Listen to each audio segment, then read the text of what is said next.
Hey, Steve Gamache here with another Chef Knives to Go quick look product review. And what we have this time is a very interesting knife. This is the Jikko Shidogami or white number 2 Gyuto 210 millimeter knife.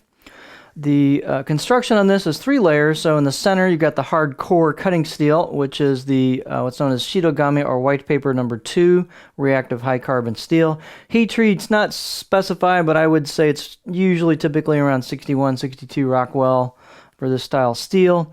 The construction, as I said, has 3 layers. So on either side of that hard reactive core steel, you've got a soft iron reactive cladding. So this is an all-reactive blade, cladding and core.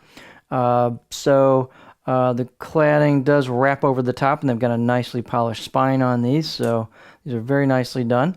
The weight and dimensions will vary a little bit from knife to knife, but this particular one is 176 grams or 6.2 ounces.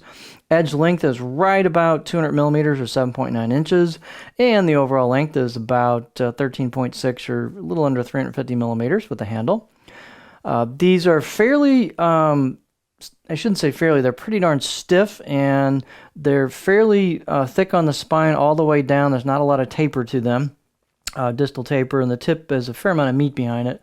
That's their style. So I measured about 3.1 millimeters coming out of the handle above the heel, and then about 3.1 as well halfway down. But you'll notice we don't lose too much in the way of spine thickness, and it does thin up a bit towards the tip with the grind, but it's not a super skinny tip. It's just the style of the smith. And then if we look at the grind on these, they do thin up a fair amount towards the very edge, but you know, they retain a lot of meat down there because they've got a lot of thickness to work with. So they've got a nice grind on them coming down, kind of a continuous grind, not a sharp cladding line. I shouldn't say cladding, grind line like a shoulder, but just kind of a gentle taper down towards the edge. The blade height is about 48.6, so plenty of blade height on these. And you can see they've got a fairly wide neck, so that still gives you plenty of clearance for a pinch grip with the cutting board. The handle is a D-shaped, right-hand oriented, basic hoe wood with buffalo horn ferrule. And they've done a pretty nice job sealing that tang up in there in the handle install. So it's a fairly, again, wide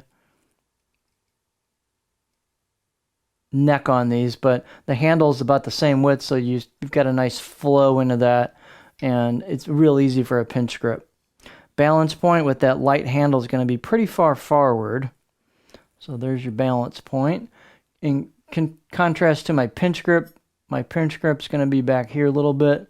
So that gives you a handle, I should say a blade forward weight bias on this with this light handle. And these blades are stiff, and it feels like you got a hunk of steel in your hand. Let's take a look at this close up. These are really pretty blades. They've got a nice brushed finish with horizontal strokes on them. Hand chiseled kanji. There's your cladding line. So that's the right side of the blade as you'd be holding it. Here's the left side of the blade. Again, a really nice finish on these. It's a kind of a brush finish. It almost looks hand done. I would be willing to bet it might be. It's almost got a bit of a Kasumi look to it. Kind of a light polish on the core steel towards the edge. Just very, very nicely done. We'll look through the same thing here. Guess let's get a little close-up of it. How's that? So hand chisel kanji, really well done there. They've polished up the spine and rounded it quite a bit. They've polished up the choil and the neck and rounded it off quite a bit. So super nice fit and finish on these. The only thing I really didn't find great was the edge. I'd say maybe 4 out of 10, maybe even 3, just because there's some imperfections on it you can feel when you run your fingernail across. And it really wasn't all that sharp. I did play around with this one a little bit. And I have a feeling with more sharpness, the performance would definitely increase. It's definitely not a super skinny laser, especially towards the tip. And it does have a nice organic feel to it when you cut, but it does, I think, need a sharpening to really show off the performance of this knife. So I have a feeling this would perform quite a bit better with a nice, sharp edge, as you could, of course, get this steel. You can get this stinking sharp. being Shitogami number 2. So let's look at the cutting board profile.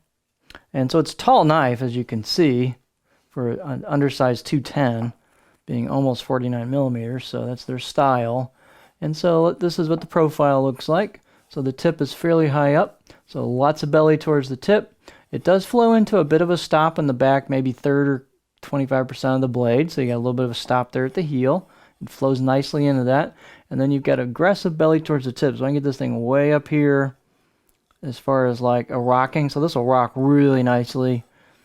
And then you've got the back half or so of the blade for a gentle belly, and then some flattish area towards the heel. So should accommodate profiles should accommodate a variety of cutting styles, but it's just a very interesting blade, and really nice work, great finish work, nice attention to detail. So this is the Jikko Shitogami or white number 2 Gyuto 210 millimeter knife.